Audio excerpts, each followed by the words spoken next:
പിന്നെ ഓല് പറഞ്ഞത് അസൂയക്കാരുടെ പണിയാണ്. അസൂയക്കാരുടെ പണിയാണ്. അസൂയക്കാരുടെ പണിയാണെങ്കിലും പറഞ്ഞു കൊടുത്തു അസൂയ പോവില്ല. അവിടെ രേഖ ഉണ്ട് എന്ന് പറഞ്ഞ കക്ഷികൾ ഇപ്പൊ എതിർക്കുന്നത്. അപ്പൊ അസൂയ ഉണ്ടാകുന്ന ആർക്കും മനസ്സിലാവൂലേ? സെനതങ്ങ് വായിച്ച അസൂയ അങ്ങ് പോവില്ലേ? അസൂയ പോവാൻ നോക്കാം നമ്മള്. ദർശാണല്ലോ. അതുകൊണ്ട് മാത്രം ഇപ്പോൾ ഇവിടെ വളരെ ശക്തമായിട്ട് തർക്കം നടക്കുന്ന, ചർച്ച നടക്കുന്ന ഷെയർ മുബാറക്കിന്റെ സനദ്, ഇത് ഉറുദുവിലാണ് ആദ്യത്തത്. ഞാൻ വായിക്കാം. സനദ് മുയ മുബാറക്, ഫാരിസിയിലാണ് മുയ എന്ന് പറയാം. हमारे यहाँ दोराजी शरीफ में हुजूर सरकार मदीना सल्लल्लाहु अलैहि वसल्लम के मुए मुबारक कदीम बुजुर्गों से मौसूल होते हुए जनाब इकबाल वली मोहम्मद जालिया वाला उर्फ दोराजी वाला के पास निहायत अदब व एहतराम से महफूज आए. റസൂലുള്ളാഹി സ്വല്ലല്ലാഹു അലൈഹി വസല്ലം തങ്ങളുടെ ശറഫാക്കപ്പെട്ട മുടി അത് മുൻഗാമികളായ ബുസുർഗുകളുടെ നേതാക്കളുടെ വഴിക്ക് ഇവിടെ ഇഖ്ബാൽ വലിയ ഇഖ്ബാൽ എന്റെ അടുക്കൽ സൂക്ഷിച്ചു വെച്ചിരിക്കുന്നു. उन्होंने इसे मोए मुबारक की एक ही शाख मुबारक आपके शोहरत की एक ही मरकजी इदारा मरकज सकाफत सुन्नी इस्लामिया कारंदूर जिला कालिकट केरला के जनाब हजरत अल्लामा शेख अबू बकर अहमद साहिब को मोहम्मद आरिफ बरकाती के जरिए से दस्तार हुआ. അതിന്റെ ശാഖ ആരിഫ് ബർക്കാത്തിയുടെ കയ്യിലിതാ മർക്കസ് സഖാഫത്തി സുന്നിയ എന്ന സ്ഥാപനത്തിലേക്ക് കൊടുക്കുന്നു. എന്തിനു വേണ്ടി? उसको अता की है ताकि वहाँ के तमाम सुन्नी अहबाब उस मोए मुबारक की जियारत से फैज हासिल करे. അവിടെയുള്ള മുഴുവൻ സുന്നികളും ഈ ശറഫാക്കപ്പെട്ട ഈ ഷഅർ മുബാറക് കൊണ്ട് ബർക്കത്ത് കിട്ടാനായി ഇതാ കൊടുത്തയക്കുന്നു എന്ന് പറഞ്ഞിട്ട് അദ്ദേഹത്തിന്റെ സീലാണ് ഇത്. അദ്ദേഹത്തിന്റെ സാക്ഷികളായി ഗവാഹ് നമ്പർ 1 മുഹമ്മദ് ആസിഫ്, രണ്ടാമത്തത് മുഹമ്മദ് സഹിൽ ഖാദിരി, മൂന്നാമത്തത് മുഹമ്മദ് ആരിഫ് ബർക്കാത്തി, 3 സാക്ഷികളുടെയും 4 സീലും വെച്ചുകൊണ്ട് എനിക്ക് കൊടുത്തയച്ച സനദാണിത്. ഇനി ആ സനദിന്റെ തഫ്സീൽ വേണമെങ്കിൽ ഇതാ മൗലാന ഇഖ്ബാൽ വലി ജാലിയ വാല, പിന്നെ ഗുലാം അബ്ദുൽ ഖാദിർ അൽ ജീലാനി, السيد عبد الله القادري، السيد نظام الدين القادري، السيد إمام الدين القادري، السيد سيف الدين القادري، السيد إمام الدين القادري، السيد نظام الدين القادري، السيد عبد الرزاق القادري، السيد محمد إمام الدين القادري، السيد مرتضى سيف الله القادري، السيد عيدروس عطاء الله القادري، السيد محمود القادري، السيد عبد الرزاق القادري، السيد علي القادري، السيد أحمد القادري، السيد محمود القادري، शरीफ सादात मजमुल बरकात सैयद अशैद अहमद अल कादरी अल बगदादी, सैयद यूसुफ बिन सैयद अहमद अल कादरी, शिहाबुद्दीन अल कादरी, अली अलमुद्दीन अल कादरी, कुमैनुद्दीन हैदर अबुल हसन अल कादरी, मोहम्मद इमादुद्दीन अल कादरी, अमीनुल्लाह अबुल अता सैयद कादरी, अफीफ हसन अल कादरी, हैदर सुलेमान सैयद करीमुद्दीन अल कादरी, अबू अब्दुल्लाह सैफुद्दीन सैयद अब्दुल वहाब अल कादरी, अशेख कुतुबुल अक़ताब अशेख मुहियुद्दीन अब्दुल क़ादिर अल जीलानी अन्तसल्लाहु ज़रूहुल अज़ीज़, എന്നിട്ട് അബൂ സഈദ് മുബാറക്, അബുൽ ഹസൻ അലി ഇബ്നു യൂസുഫ്, അബുൽ ഫർഹ് ഇബ്നു عبد الرحمن أبو الفضل عبد الواحد عبد العزيز اليمني أبو بكر الشبلي أبو القاسم جنيد البغدادي سر السقطي معروف الكرخي أمير المؤمنين موسى الإمام علي موسى أمير المؤمنين الإمام موسى الكاظم الإمام جعفر الصادق الإمام باقر الإمام زين العابدين الإمام حسين بن علي الشهيد بكربلاء سيدنا علي بن أبي طالب റളിയല്ലാഹു അൻഹു. ഇത് റസൂലുള്ളാഹി വരെ ഈ പറഞ്ഞ ബുസുർഗോൻസെ ഇവിടെ സൂക്ഷിച്ചു വന്നു എന്നതിന്റെ സനദാണ് ഇത്. ഇത് ഞാൻ പരസ്യമായി ഇങ്ങനെ കൊണ്ടു നടന്ന് പറയലില്ല. ഇത് ടെലിഫോൺ ചെയ്തിട്ട് പറഞ്ഞു കൊടുക്കേണ്ടതല്ല. ടെലിഫോൺ ചെയ്തവരോട് മുഴുവനും ഞാൻ പറഞ്ഞിട്ടുണ്ട്, നിങ്ങൾ മർക്കസിൽ വന്നാൽ കാണിച്ചു തരുമെന്ന്. അങ്ങനെ വന്നിട്ടുള്ള ആരും ഇതുവരെ അങ്ങനത്തെ ആൾ വന്നിട്ടില്ല. നമ്മുടെ ശിഷ്യന്മാർ വന്നിട്ടുണ്ട്, പേരോട് വന്നിട്ട് ഞാൻ കാണിച്ചു കൊടുത്തിട്ടുണ്ട്. വേറെ ശിഷ്യന്മാര് വന്നിട്ടുണ്ട്, അവർക്ക് ഞാൻ കാണിച്ചു കൊടുത്തിട്ടുണ്ട്. അങ്ങനെ വന്നവർക്ക് കാണിച്ചു കൊടുത്തു, വരാത്തവർക്ക് ഇങ്ങനെ വിളംബരം ചെയ്ത് നടക്കേണ്ട ആവശ്യമില്ല. അതേ സമയത്ത് ഇതൊരു ദർസാണ്, ഇത് ആലിമീങ്ങളാണ്. ഇവിടെ ജനങ്ങളെല്ലാം വഴിപഴിച്ചു പോകണ്ട. അള്ളാഹുവിന്റെ ഹബീബിന്റെ ഷഹർ മുബാറക്കിനെ സംബന്ധിച്ച്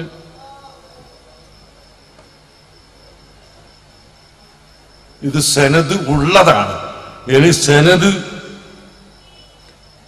ഇല്ലെങ്കിൽ പോലും അത് ശുഹറത്തുണ്ടെങ്കിൽ ആക്ഷേപിക്കാൻ പാടില്ല എന്ന് ഇതാ അശ്ശൈഖ് അൽ ഇമാം അഹ്മദ് റദാ റഹ്മത്തുള്ളാഹി അലൈഹി ഞാൻ ജനിക്കുന്നതിന് മുമ്പ് മരിച്ചു പോയാണ്.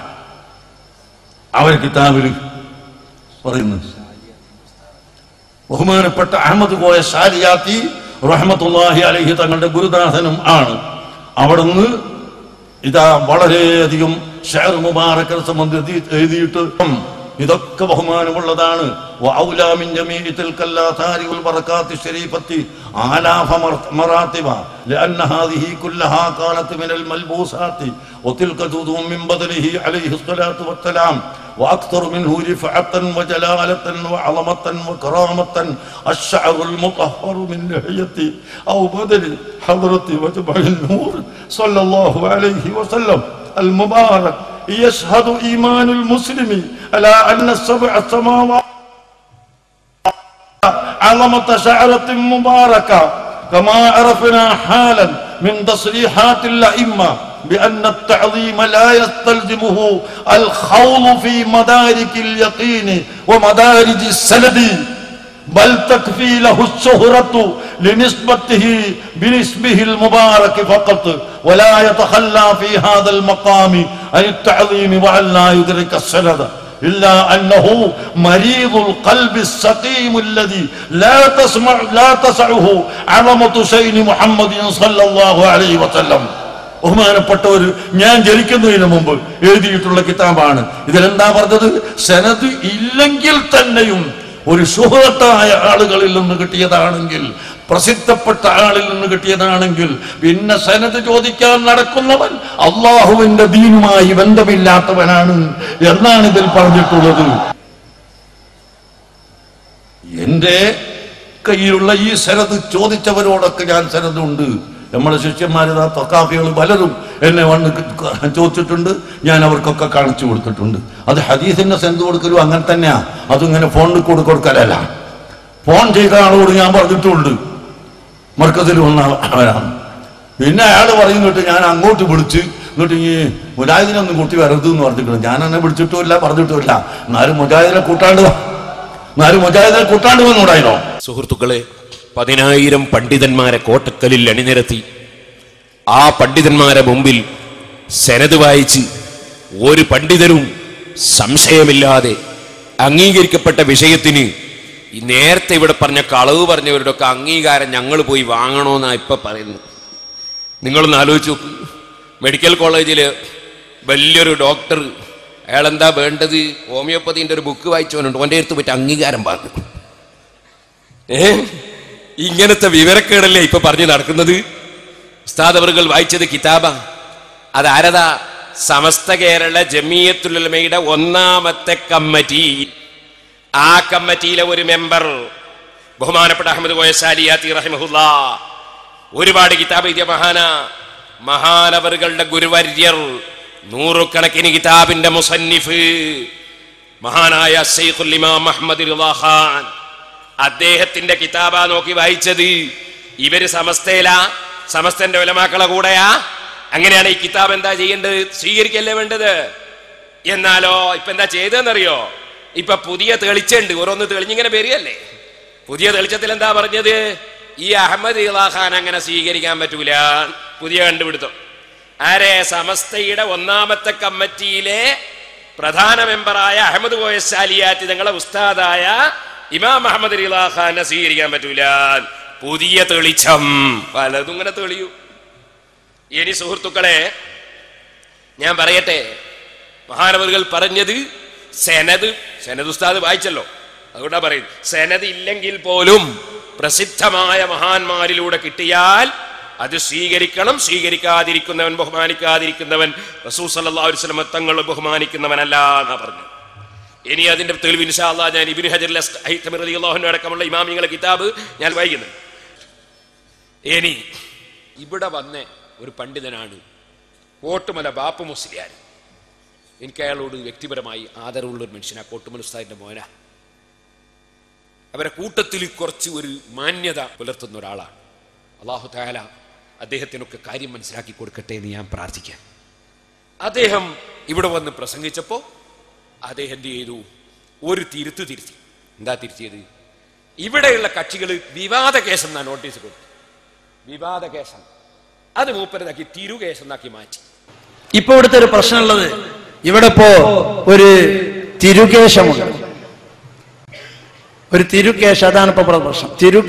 തിരുകേശം വെക്കാനുള്ള ഒരു പള്ളിയും. തിരുകേശം എന്നാണ് പറയേണ്ടത് എന്ന് അദ്ദേഹം തിരുത്തി. അല്ലാഹു തആല അദ്ദേഹത്തിന് സത്യം പറയാൻ തൗഫീഖ് ചെയ്യട്ടെ. ഇനി സുഹൃത്തുക്കളെ, അദ്ദേഹത്തെ വിളിച്ച് ഒരാൾ ചോദിച്ചു. അപ്പൊ അദ്ദേഹം പറഞ്ഞു വ്യാജമാണെന്ന് പറയാൻ പാടില്ല. ഒന്ന് കേൾപ്പിച്ചു കൊടുത്ത അതിന്റെ തീരുമാനം പറഞ്ഞിട്ടുണ്ട്. അതിന്റെ സത്യാവസ്ഥ, അതായത് അതിന്റെ സനദും അതിന്റെ അടിസ്ഥാനം എന്താണെന്നുള്ളത് വ്യക്തമാകട്ടെ. അത് വ്യക്തമാകുന്നത് വരേക്കും ജനങ്ങൾ അതുമായിട്ട് ബന്ധപ്പെടണ്ടെന്നാണ് സമസ്ത പറഞ്ഞിട്ടുള്ളത്. ആ പറഞ്ഞതന്നെ ഇപ്പൊ അതിലുള്ളൂ. അതിൽ ഞങ്ങൾ അതിന്റെ വ്യക്തമായിട്ട് അതിന്റെ കാര്യങ്ങൾ എന്താ പോലും കൊണ്ടുവരണം നോക്കട്ടെ.